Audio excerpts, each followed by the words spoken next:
of people on the dole and able to work. Newt Gingrich, a smart guy, may not like him for everything, but one thing he said when he was running for president, he said, what people need most in this country is a hand up, not a handout. Hey, I'll help you up, but not a handout, folks. You got to work for your stuff.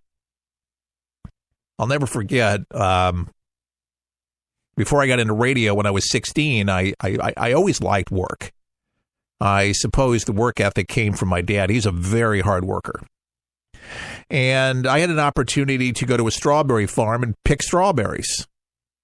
And, you know, out in the summer, picking all day long. That's hard work. That's back-breaking work if you've ever done it before. But when you're young, you can get away with a little bit more. But, you know, I enjoyed doing it. And I don't know, some days I may have eaten more strawberries than I picked. I'm just kidding. I ate a few here and there. They were delicious. You'd find one real big one, and oh, my God, you had to eat it. But it was an honest day's work. You'd work out there all day long and made some friends. But more importantly, I made money. But after picking strawberries all day, you know what we would do? We'd hop in the truck, the back of the truck, and we would go to the restaurants and then deliver it. So the day wasn't over just from picking. We delivered them. Then we got paid because people purchased them. And then we went home. So it was late. The sun was going down. But that was honest work, folks. There's work out there. There's work out there. There's always work out there. Now, some of you may have to look for a town over. People have to, you know, move and pack up. They don't want to do it. And I can understand that. But there's work out there, folks. Look, if my teenage, well, they're not teenagers anymore, but adult, younger children, my wife's two daughters that became my stepdaughters from marriage. Now they're 22, 23 years old. And they have been working for many years and making very, very good money. Started out, you know, doing retail, and they got into management positions at some call centers and customer service, and have moved up, and they're making really good salaries and full health care and everything like that. But, you know, they learned these things, and they are irreplaceable in where they work. They're able to provide for their little families, and I couldn't be prouder. There's a lot of lazy people in this country, and I know it might offend a few people when we talk about the entitlements. And we're not talking about people that need them, because people do need them in our country. But there's so many millions, literally millions of people that are on these food stamps that are dependent upon these things. Well, so they say. And then the kids see it. And then other generations see it, and they don't need it. They may have needed it at one time, but they just keep on the dole. They just keep on using and costing our country so much money where it needs to be appropriated in places that protect our country. Now, there's, you know, when there's foreigners that come over from other places, immigrants, illegal immigrants, they look for work. They want work, but a lot of times they get work that other people legitimately are looking for. But because they can get the illegal immigrants to work for less, do you see how that hurts the economy? Can you see how that hurts? And we've allowed it to happen. Open border laws, not reinforcing the laws, not taking it serious. It hurts. It's damaging. And then when the money's shipped back to Mexico, do you think that helps America's economy? Our streets, our schools? It doesn't help one bit. It adds to the debt. Keep on forking out this money without accountability. Steve King's right. Steve King is absolutely 100% correct. We cannot allow people to take advantage anymore. And then federal funding. Now, for one, Planned Parenthood, I have seen the videos. I've seen what they do. They don't sit there and just out of the goodness of their hearts, we're helping you, and we're never going to give you the abortion talk unless we absolutely feel like it's the last results. They push the services. They push them because they make so much money per abortion. They push it. And if federal fund in this, if you're religious and you know that your tax dollars have been going towards abortions, you've been killing them with your money, you've been breaking your back, and your tax dollars are going towards that, that needs to stop. Yeah, no more. And they say, well, what about all the good?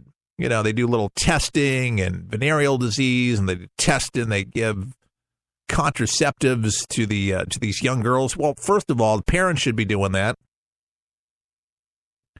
The contraceptives, you know, and you should be using them. But, you know, most abortions that are documented are abortions for inconvenience.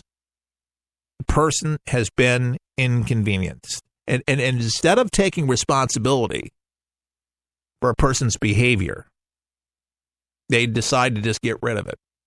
Because a boyfriend doesn't want to have it, because you're getting to school, and it's going to ruin your whole life. Should have thought about that beforehand.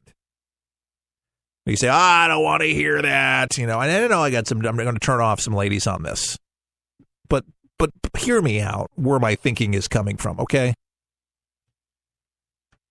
Behaviors, any of them, have repercussions for better or for worse. I honestly don't think that most women that have had abortions have had a smile on their face doing it. I'm not saying anybody's getting off on it. But when there's girls that come in and they're doing 5, 6, 7, 8 abortions or more, and they're just back to back to back to back, I mean, that's just, I'm sorry, but I can't stand hearing those stories, and I can't stand knowing that they're doing this. Again, that they haven't learned from their mistakes. What I have heard is for women that have had these abortions, it's affected them psychologically. They'll remember the birth, what would have been the birth date of the kid. They had a name, possibly, when they were trying to make the decision of what it would have been, and imagine what their life would have been. And then I meet the mothers that have had the child, gone through school, made a name for themselves somewhere in their communities, respectively, bought a house, got married, and they lived the American dream. It wasn't easy, and they did not have family help. They reached out, and they used government services for daycare to help them when available, where they could get help from. Daycare and all these things that you have to think about when you have young children, when you have to make a living, when you have to work. But they worked hard. They did what they had to do. I hear working 2 jobs sometimes. We're barely seeing the child, but they go to bed and they go to work for a brighter day for their kids. And then they're able to get rid of that 2 jobs and work the one full-time until they can get full-time employment till after school. Man, it's amazing what people will do. They're taking their degrees online at night to better themselves where they barely get any sleep. That might be you listening right now.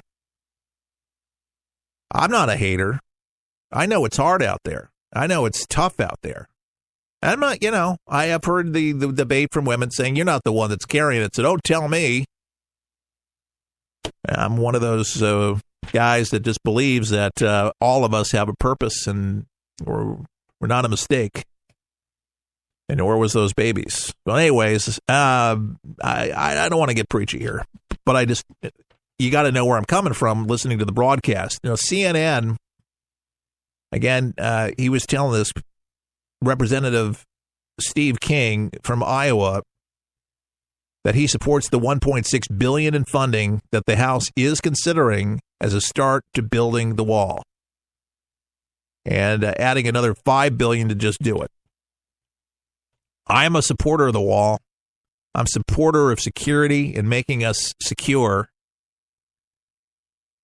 You see what's happening over in Mexico and how many people are getting killed over there, and the stories of illegal immigrants that have been deported time and time again and still come over and do heinous crimes like this one. An illegal immigrant who sneaked into the United States from Mexico 7 times was driving drunk and speeding down a Nebraska highway when he crashed his van last week.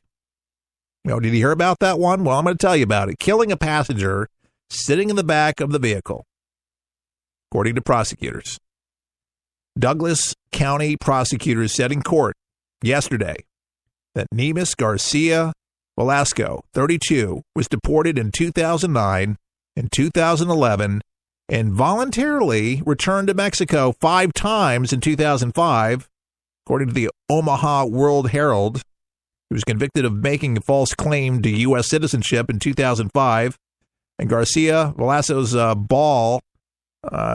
guess that's meant to say his bail was set at 2. I spelled it wrong, too. I'm like the anchor man who read anything that's on the teleprompter. $2 million. Prosecutors Ryan Lindbergh in court yesterday requested a high bail for the illegal immigrant because he feared the man might flee the country again. If this is someone who bonds out, I don't think we'll see Mr. Garcia Velasco again, according to Lindbergh.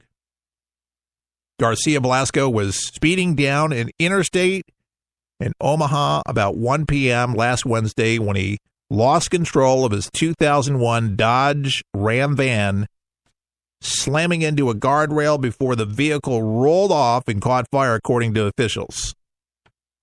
And he had said he had been drinking just about 12 beers. That's all. Solano Torres, 58, who wasn't wearing a seatbelt while riding in the back of the van, died in the crash. Torres' girlfriend told the newspaper her boyfriend had documents to be in the U.S., and he was a father to 2 girls and a boy. And another passenger, Jesus Gonzalez, 16, was hospitalized and then released that day. Luckily, he survived, and Garcia Velasco later told police he had drank, 12 beers. His blood alcohol level was at 0.243, 3 times higher than the legal limit of 0.8, according to the Omaha World Herald. So, folks,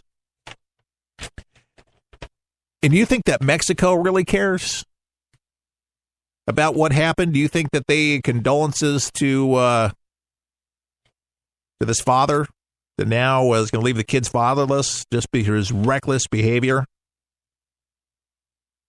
This is the kind of behavior that was allowed, for 8 years. And you know how many illegals are on our streets that are just like him? More stories ahead, and they'll be coming out again and again. We'll be here to report them and talk about them, and I don't gloat over it one bit. And I will say this, because I do have to preface this. I don't want to offend anybody. All right? That's never the intent here at For the People. Not all illegal immigrants are violent. Not all of them mean ill will. A lot of them are loving, caring. They just want a shot at the American dream. That's all they want. I get that. I understand that. But it's violent people that come in from these drug cartels that are loose cannons, just like we have loose cannons in our country. And we got to know who's coming in. And a lot of these folks are just third, fourth, fifth generation on the foods couponies, taking advantage of our hospitality here in America, where meanwhile we're deteriorating. We have infrastructure problems. We have bridges. Think about that bridge you drive over. How unsafe is it? How unsafe could it be? Railroads. There's crashes all the time. We can't fix the railroad systems. Controllers. proper maintenance